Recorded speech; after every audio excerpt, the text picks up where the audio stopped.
In this video, I'll show you how to use Make to sync Google Sheets with Xero Invoices. Start by signing into your Make account.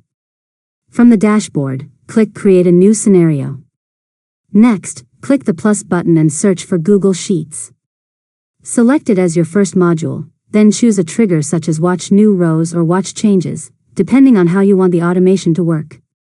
After that, connect your Google account, select the spreadsheet and worksheet you want to monitor, and save your settings. Now click the plus button to add another module. Search for Xero, select it, and choose the Create an Invoice action. Next, connect your Xero account and map the columns from your Google Sheet to the corresponding invoice fields in Xero, such as the customer, invoice date, due date, item description, quantity, and amount. Finally, click Run once to test the scenario.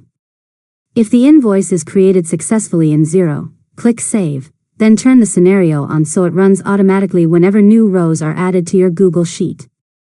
And that's it. You've successfully learned how to use Make to sync Google Sheets with Xero Invoices. If you found this tutorial helpful, make sure to subscribe to Learn Mode Lab for more tutorials.